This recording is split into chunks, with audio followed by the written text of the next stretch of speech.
It's been a busy week in D.C., and after serving almost 2 decades as the Republican Senate leader, Senator Mitch McConnell will be stepping down from that position come November. The minority leader was first elected party leader back in 2006, so that makes him the longest-serving Republican Senate leader in history. McConnell was majority leader from 2015 to 2021. And despite plans to step away from his leadership position this fall, McConnell's staff confirms he intends to finish out his term, and that will end in 2027. Joining us now is Democratic Senator Coons of Delaware. Congressman, welcome to the show. Thanks for being here.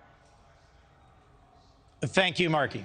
You and McConnell are obviously on different sides of the aisle. I'm sure there's been much you've disagreed and sparred over during the years, but I mean, man, what a run, what a sunset speech yesterday. That's right. Leader McConnell has served longer than any caucus leader in Senate history. He and I are the only two former county executives in the Senate.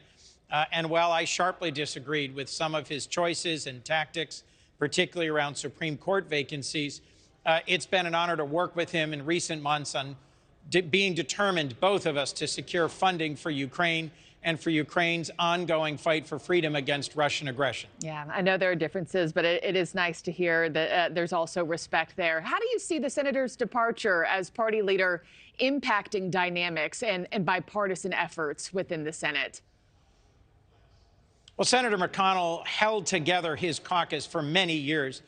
Back to the time of the Tea Party in 2010, when I first came here, it was striking that both Senator McConnell and Senator Cornyn, then the #1 and #2 Republican senators from Kentucky and Texas, had as their colleagues from their home states senators they didn't support in their primaries, Senator Rand Paul, Senator Ted Cruz, who have caused a great deal of trouble for Leader McConnell.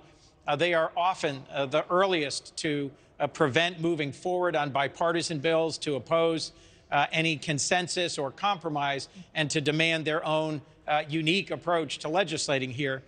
It has become harder and harder for Senator McConnell to achieve his objectives, and his frustration was visible in recent years with the sharp divisions in his own caucus.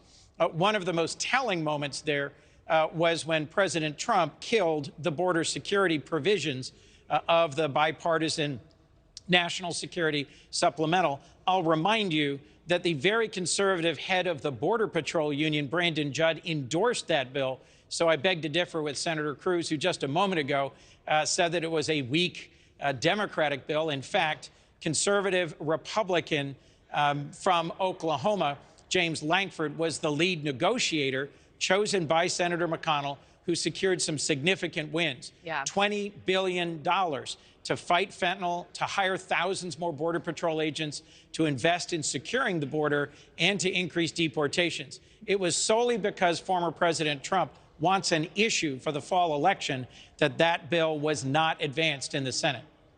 Speaking of the border, you know, we know that both the current president, the former president will be visiting today. Biden will be in Brownsville. President Trump will be in Eagle Pass, Texas. Does any major change actually come from that? Does that move the needle at all for anybody in terms of, you know, border funding and where you head from here? Or is this just more political theater today? Look, I've gone to the border with a bipartisan delegation, Senator Cornyn, Senator Lankford, Senator Murphy, Senator Sinema. We didn't do a lot of big press conferences.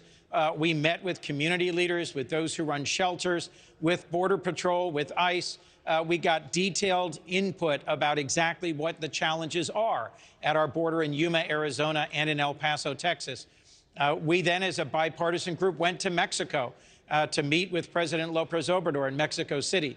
It is possible, in short, to get meaningful input on how to advance legislation through visits to the border. But I'm very concerned, as I just said, that former President Trump wants an issue, not a solution. And as a result, even though President Biden has been calling on Congress to legislatively address border security and our badly broken immigration system since his first State of the Union several years ago, I don't think we're going to make progress before the next election. Yeah, we'll be following it closely. I know American voters are certainly ready for change in the Border Department in some form or fashion. Senator Coons, thank you so much for joining me. Thanks for watching, everybody. Go to joinnn.com to find NewsNation on your television provider. Also, don't forget to click that red subscribe button below to get more of NewsNation's fact-driven, unbiased coverage.